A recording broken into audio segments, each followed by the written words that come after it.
नमस्कार, स्वागत है आपका दिव्य हिमाचल टीवी में। मैं हूं वंशिता शर्मा। पेश है आप सभी के लिए आज का न्यूज बुलेटिन। आइए शुरुआत करते हैं मेन हेडलाइंस के साथ। दूर होंगी वेतन विसंगतियां, कर्मचारी संगठनों से फीडबैक के बाद सीएम के अफसरों को निर्देश।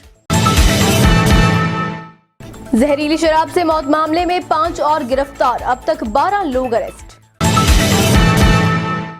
नीरज ठाकुर के निष्कासन पर राठौर की मुहर, कांग्रेस को साफ छवि के लोगों की जरूरत। कुल्लू के जरी में मां बेटे का कत्ल, नेपाली ने नशे की हालत में ले ली पत्नी पुत्र की जान। डराने लगा कोरोना, अब प्रदेश के स्वास्थ्य मंत्री कोरोना पॉजिटिव, संपर्क में आने वालों की बढ़ी समस्या। आधा हिमाचल अंधेरे में, बर्फबारी के बाद 2100 ट्रांसफार्मर बंद। बर्फबारी ने काटी हिमाचल की लाइफलाइन, प्रदेश भर में 624 सड़कें ठप, अटल टनल भी बंद। और अब समाचार विस्तार से। कर्मचारियों की मांग पर प्रदेश सरकार जल्द ही कोई बड़ा फैसला ले सकती है। मुख्यमंत्री ने रविवार को कर्मचारी संगठनों के साथ बैठक के दौरान वेतन विसंगतियां दूर करने के लिए अधिकारियों को विशेष दिशा निर्देश जारी किए हैं। हिमाचल में 3 जनवरी 2022 को अधिसूचित नए पे रिवीजन रूल्स में संशोधन होने जा रहा है। मुख्यमंत्री की अध्यक्षता में ओक ओवर में रविवार को हुई अधिकारियों और कर्मचारी संगठनों के साथ बैठक में ये तय हो गया है। कर्मचारी संगठनों से फीडबैक लेने के बाद मुख्यमंत्री ने अफसरों को संशोधन के निर्देश दिए हैं। इसमें 15% वेतन वृद्धि का विकल्प, हायर ग्रेड पर 2 साल का राइडर हटाने तथा 4914 की एश्योर्ड करियर प्रोग्रेशन स्कीम बहाल करने की मांगे शामिल हैं। अब सोमवार को मुख्य सचिव दोबारा से सभी मसलों पर बैठक करेंगे और मुख्यमंत्री को रिपोर्ट देंगे। राजपत्रित कर्मचारी महासंघ से भी कुछ अतिरिक्त डाटा सोमवार को मंगवाया है। कर्मचारी संगठनों को मुख्यमंत्री ने फैसले से पहले कुछ रोज इंतजार करने के लिए कहा है, लेकिन इतना तय है कि पे कमीशन की सिफारिशों में संशोधन होने वाला है। माना जा रहा है कि 25 जनवरी को पूर्ण राज्यत्व दिवस पर मुख्यमंत्री कोई बड़ा ऐलान कर सकते हैं। पिछले दिनों मंडी में जहरीली शराब पीने से हुई 7 लोगों की मौत के मामले में आए दिन नए खुलासे हो रहे हैं। इसी बीच पुलिस ने 5 और लोगों को गिरफ्तार किया है। इस मामले में अब तक 12 लोगों को सलाखों के पीछे पहुंचाया जा चुका है। जहरीली शराब से हुई 7 लोगों की मौत मामले में पुलिस ने 5 और लोगों को रविवार को हिरासत में ले लिया है। इस मामले में अब तक 12 लोगों की गिरफ्तारी हो चुकी है, जिनमें से 7 लोग पुलिस रिमांड में हैं। इस बात की पुष्टि एसपी मंडी शालिनी अग्निहोत्री ने की है।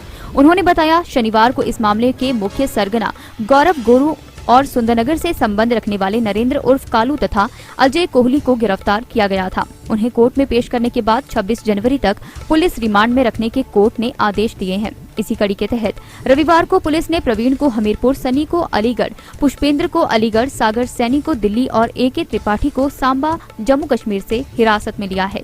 इनके खिलाफ आगामी कार्रवाई लाने के लिए जल्द ही कोर्ट में पेश किया जाएगा। कोर्ट के आदेशों के बाद ही इस दिशा में आगामी कार्रवाई अमल में लाई जाएगी। जो लोग पुलिस गिरफ्त में हैं, उनसे पूछताछ की जा रही है। उम्मीद है इस मामले में आगे कई नए और बड़े खुलासे हो सकते हैं।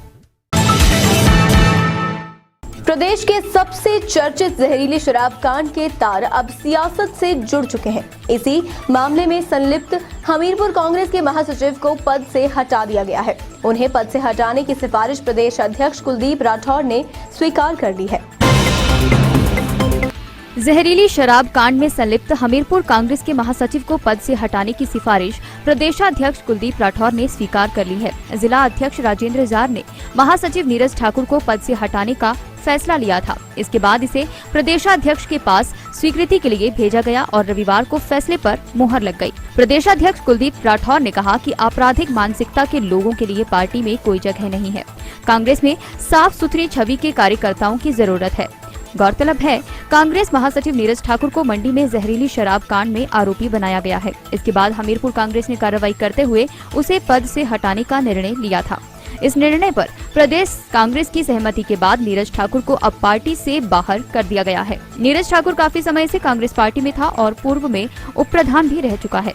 नीरज के कुछ ही सालों में करोड़ों की संपत्ति जुटाने को लेकर भी अब सवाल उठ रहे हैं।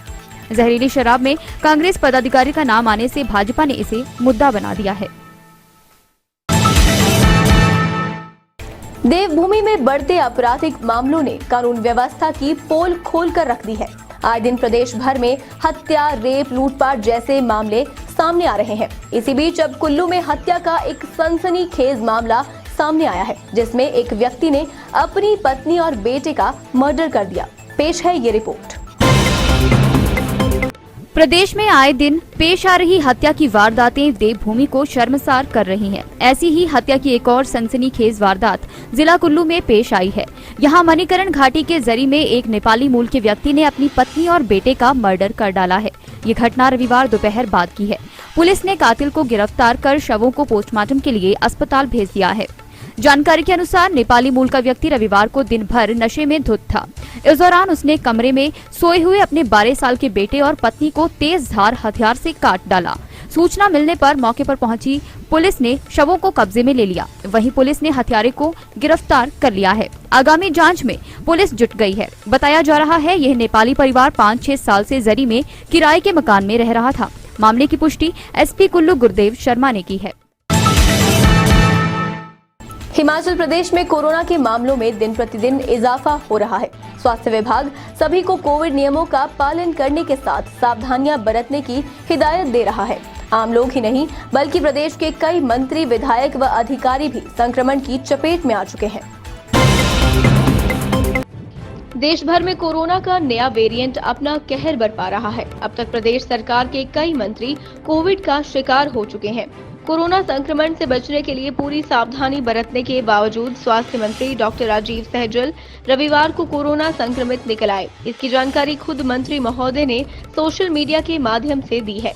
उन्होंने अपने फेसबुक पेज पर इसकी जानकारी साझा करते हुए लिखा कि उनके चालक के संपर्क में आने के बाद उन्होंने भी अपना कोरोना का टेस्ट करवाया, जिसमें वह कोरोना संक्रमित पाए गए हैं। इसके बाद उन्होंने पिछले कुछ दिनों में जो भी लोग उनके संपर्क में आए हैं उन्हें भी अपना कोरोना टेस्ट करवाने की सलाह दी है। बता दें कि 3-4 दिन पहले स्वास्थ्य मंत्री डॉक्टर राजीव सहजल अपने कार्यकर्ताओं के साथ हरिपुर पंचायत के ग्रामीणों से मिले थे। वहीं गंबरपुल में उन्होंने एक होटल में कार्यकर्ताओं के साथ भोजन भी किया था, जहां मंत्री जी व उनके कुछ कार्यकर्ता बिना मास्क के नजर आए थे। हालांकि हरिपुर दौरे के दौरान मंत्री के साथ रहे दुधारू पशु सभा सोलन के अध्यक्ष रामेश्वर शर्मा ने बताया कि उन्होंने टेस्ट करवाया है और वे बिल्कुल ठीक हैं।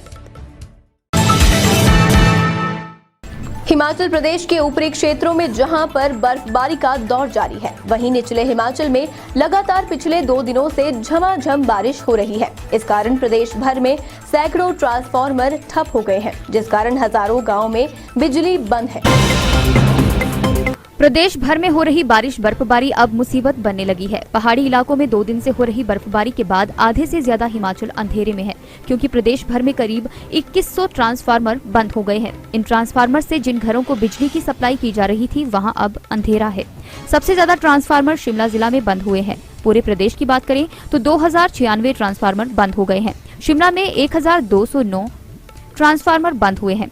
इनमें चौपाल में 413, रोहड़ू में 257, ठियोग में 158, शिमला में 140, कोटखाई में 120 और रामपुर में 121 ट्रांसफार्मर बंद हुए हैं। सिरमौर में 424, सोलन 248, मंडी में 98, किन्नौर में 48, कुल्लू में 44, चंबा जिला में 25 ट्रांसफार्मर बंद हो गए हैं।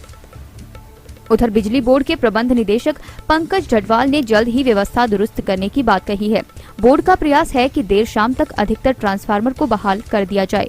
उन्होंने बताया कि बिजली बोर्ड के कर्मचारी बर्फबारी के बीच भी ट्रांसफार्मर को दुरुस्त करने में जुटे हैं। जल्द ही सभी ट्रांसफार्मर बहाल कर दिए जाएंगे। पहाड़ी इलाकों में हो रही बर्फबारी ने लोगों को उनके ही घरों में कैद कर दिया है। जी हां, दरअसल यहां अधिकतर सड़कें बर्फबारी के कारण बंद हो गई हैं। ऐसे में सड़कें बंद होने के कारण लोग घरों से नहीं निकल सकते। बताया जा रहा है कि प्रदेश भर में कुल 624 रोड यातायात के लिए बंद हैं। हिमाचल की लाइफलाइन अब दोबारा बर्फबारी के शिकंजे में है। प्रदेश भर में अब तक 624 सड़कें और 5 जगह नेशनल हाईवे ठप हो गए हैं। इससे सैकड़ों लोग बर्फबारी प्रभावित क्षेत्रों में फंस गए हैं। पहाड़ी क्षेत्रों का रुख करने वाले पर्यटक भी वापस होटलों तक नहीं पहुंच पाए हैं। सड़क पर भारी हिमपात की वजह से वाहनों की आवाजाही नहीं हो पा रही है। नेशनल हाईवे 505 ग्राम्फू से लोसर और नेशनल हाईवे 3 दारचा से सरचू तक पहले ही बंद कर दिए गए हैं, जबकि ताज़ा हिमपात से नेशनल हाईवे 305 जलोड़ी पास में और नेशनल हाईवे 5 रोहतांग पास में बंद हो गए हैं। इसके अलावा सिरमौर में नेशनल हाईवे 707 भूस्खलन की वजह से बंद हुआ है। सबसे ज्यादा सड़कें शिमला जिला में बंद हुई हैं। यहाँ 272 सड़कें बंद हो गई हैं। उधर लाहौल स्पीति में भारी बर्फबारी के कारण अटल टनल फिर बंद हो गई है। इसके अलावा कई पर्यटक यहाँ वहाँ फंस गए हैं। लाहौल स्पीति की अधिकतर सड़कें बर्फबारी के कारण बंद हो गई हैं। अब चलते चलते चौपाल में 2 मंजिला मकान राख। मंडोली में अचानक भड़की लपटों ने बरपाया कहर, 14 सदस्य बेघर। ऊना में 6 साल की मासूम से रेप, युवक ने बनाया हवस का शिकार, आरोपी फरार। लाहौल मनाली में बर्फबारी के बाद हिमस्खलन का बढ़ा खतरा, प्रशासन ने एडवाइजरी जारी कर किया अलर्ट। जिला बाल संरक्षण कार्यालय ऊना में चोरी, अलमारी में रखी नकदी ले उड़े शातिर, छानबीन में जुटी पुलिस। तो आज के न्यूज बुलेटिन में बस इतना ही। बने रहिए दिव्य हिमाचल टीवी के साथ।